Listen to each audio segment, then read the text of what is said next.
7. Le 1er août 1933. Mon cher Martin, je confie cette missive à Jimmy Lederer, qui doit brièvement séjourner à Munich lors de ses vacances européennes.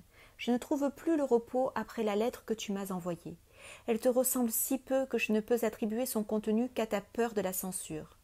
L'homme que j'ai aimé comme un frère, dont le cœur a toujours débordé d'affection et d'amitié, ne peut pas s'associer, même passivement, au massacre de gens innocents. Je garde confiance en toi et je prie pour que mon hypothèse soit la bonne. Il te suffit de me le confirmer par lettre, par un simple oui, à l'exclusion de tout autre commentaire qui serait dangereux pour toi. Cela me convaincra que tu joues le jeu de l'opportunisme, mais que tes sentiments profonds n'ont pas changé. Que je ne me suis pas leurré en te considérant comme un esprit libéral et droit, pour qui le mal est le mal, en quelque nom qu'on le commette. Cette censure, ces persécutions de tous les esprits libres, ces bibliothèques incendiées et cette corruption des universités susciteraient ton antagonisme, même si on ne levait pas le petit doigt contre ceux de ma race. Tu es un libéral, Martin. Tu vois les choses à long terme. Je sais que tu ne peux pas te laisser entraîner dans cette folie par un mouvement populaire qui, aussi fort soit-il, est foncièrement meurtrier. Je peux comprendre pourquoi les Allemands acclament Hitler. Ils réagissent contre les injustices qu'ils ont subies depuis la fin de cette guerre désastreuse. Mais toi, Martin, tu es pratiquement devenu un Américain durant cette période.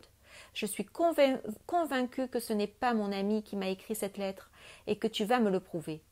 J'attends ce seul mot, ce oui qui rendra la paix à mon cœur. Écris-le vite. Mes amitiés à vous tous, Max. 8. Le 18 août 1933.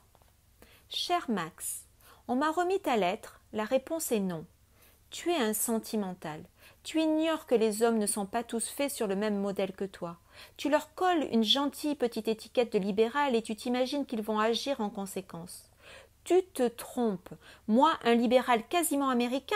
Jamais. Un patriote allemand.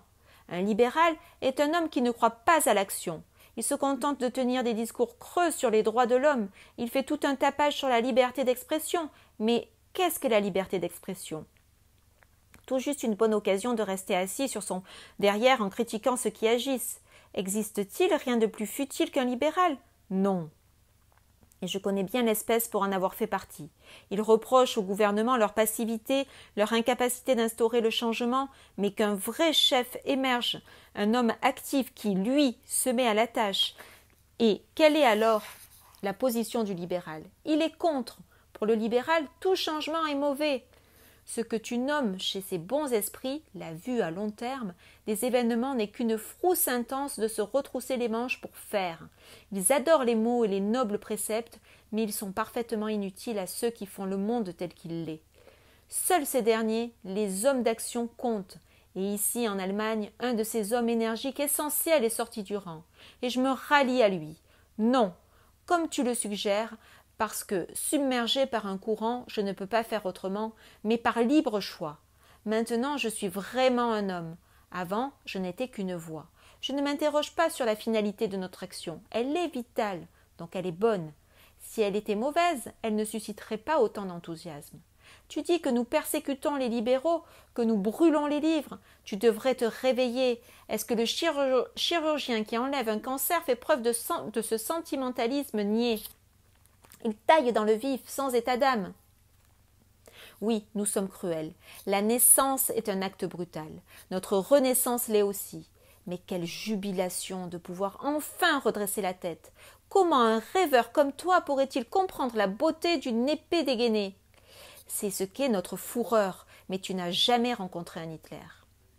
Tu m'obliges à te répéter que tu ne dois plus m'écrire. Nous ne sommes plus en sympathie, tu devrais t'en rendre compte. Martin Schulz.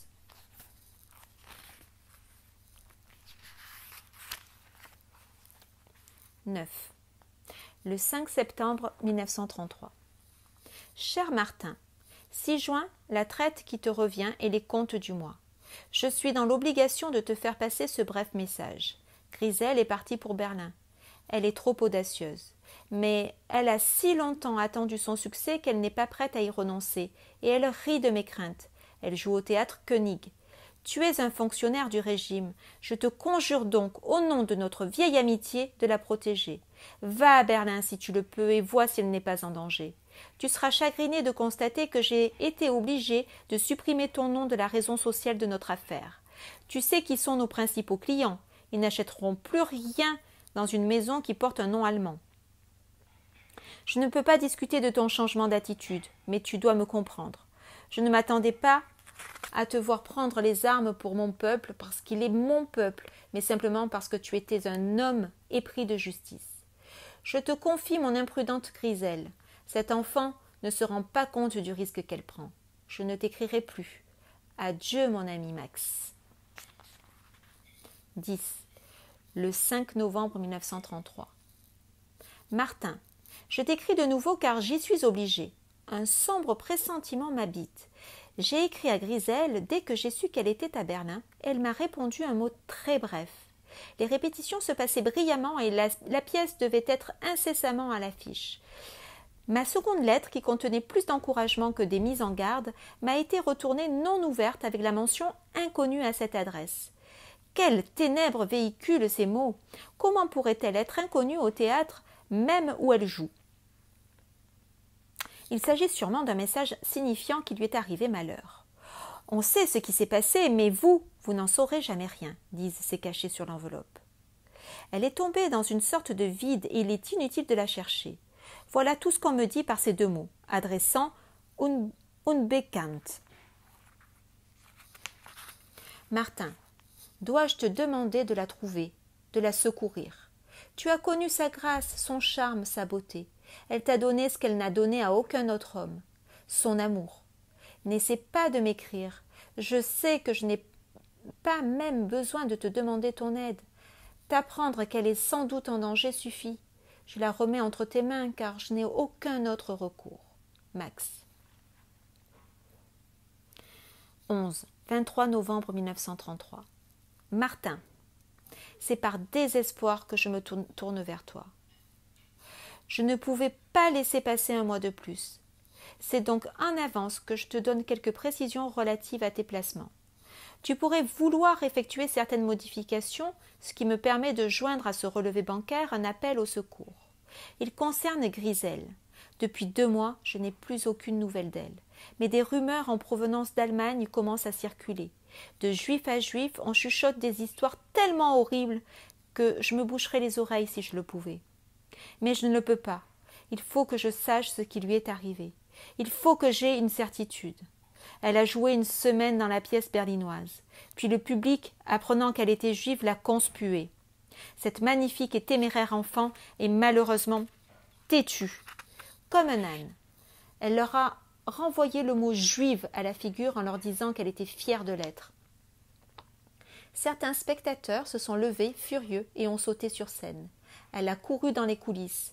Quelqu'un a dû l'aider car elle a réussi à sortir du théâtre et à trouver refuge dans une cave où se cachait déjà une famille juive. Changeant son apparence du mieux qu'elle a pu, elle a alors décidé d'essayer de rentrer à Vienne à pied, le train lui semblant trop risqué. Elle a dit aux gens qu'elle a laissés qu'elle serait en sûreté si elle pouvait arriver jusqu'à Munich, où elle avait des amis. Mon espoir est qu'elle soit venue chez toi, car elle n'a jamais regagné Vienne. Envoie-moi un mot, Martin, et si elle n'est pas encore arrivée chez toi, fais une enquête discrète. Je suis fou d'inquiétude à l'idée qu'elle traîne sur les routes en pays hostile à l'approche de l'hiver. Dieu fasse que tu puisses m'envoyer un mot pour me rassurer. Max. 12. Cher Max, Heil Hitler, je regrette beaucoup d'avoir de mauvaises nouvelles à t'apprendre. Ta sœur est morte.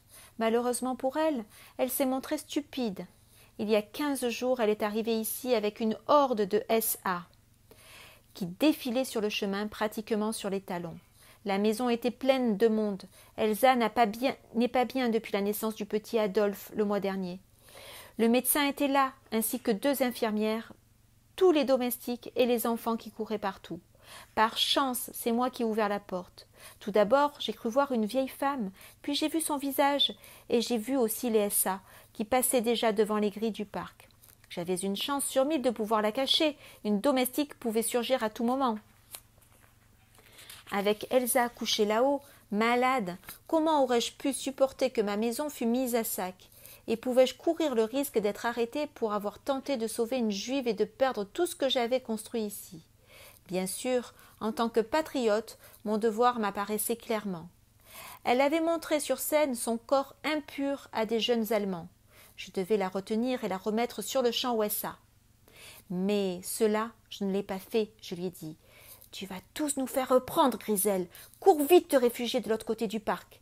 Elle m'a regardé dans les yeux, elle a souri, elle m'a dit « La dernière chose que je te souhaite, Martin, c'est te nuire. » Et elle a pris sa décision. Elle a toujours été une fille courageuse.